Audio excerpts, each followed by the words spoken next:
When we saw for the first time the situation inside the building, we thought, that's a hell on earth.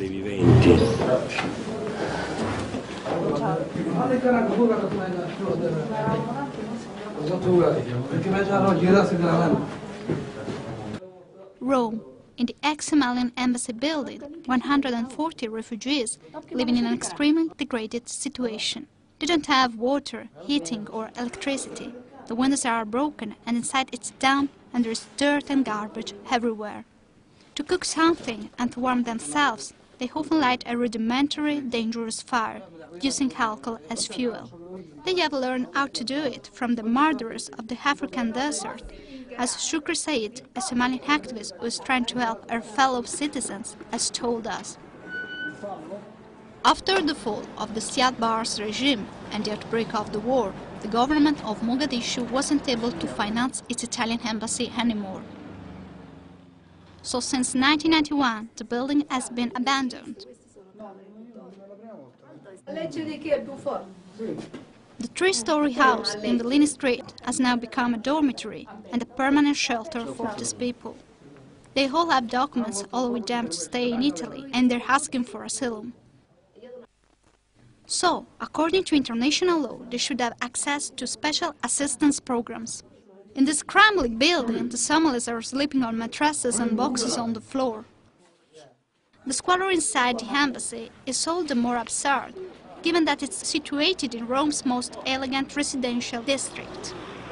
According to the Italian Council for Refugees, in Rome there are approximately 1,500 people living in similar conditions in the city. At the end of December, after a visit to the embassy, the United Nations High Commissioner for Refugees expressed its concern regarding the safety of the location.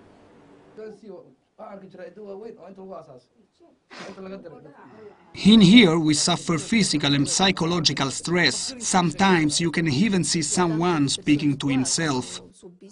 Formally, Italy has guaranteed international protection to these refugees, but they are still living in unacceptable conditions.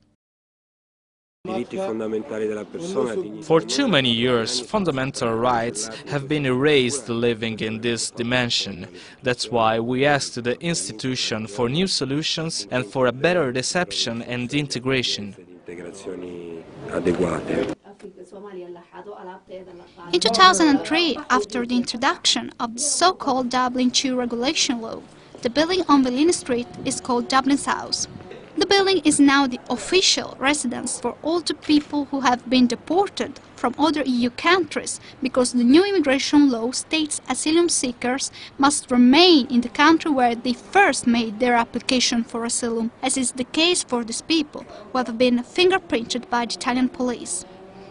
For this reason, some of them have tried to cut their fingers to hide their identity in order to apply for asylum in other European countries.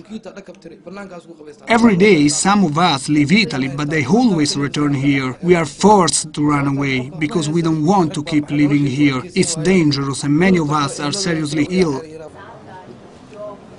Many of these people are university graduates and some of them are musicians. Is it yours? Yes, it's mine. I usually play piano.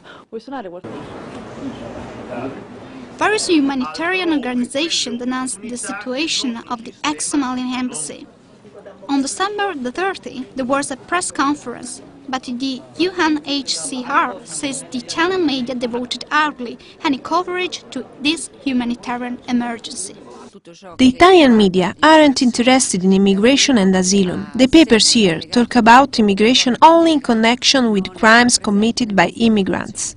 According to the data of the High Commissioner, Italy is hardly an ideal haven for refugees. In fact, it has accepted only 47,061 refugees, less than one-tenth of the number accepted by Germany. During 2009, according to official statistics of the European Union, there has been a 70% reduction in the number of asylum seekers as a direct consequence of the policies of rejection agreed to by Italy and Libya. We ask to the international community and to the European institution to take note of the failure of refugees' reception in Italy. People escaping from civil wars, from the encroachment of fundamental rights, from persecution. Those who came mainly by sea can't arrive to the Italian coast and they can't ask for protection. If I have to live in this way, it should be better if I come back to Somalia. I prefer to be killed with a bullet than living here like a cockroach. The policy of rejection promoted by the Italian government as a solution for the irregular immigration often restricts the access to the right of asylum. The odyssey of 140 Somalian citizens, encamped for many years in the ex-embassy building, point out the lack of resources concerning the system reception. They escaped from a war, but in Italy they didn't find a peaceful life. They found only a gate that closed behind them, leaving them alone again.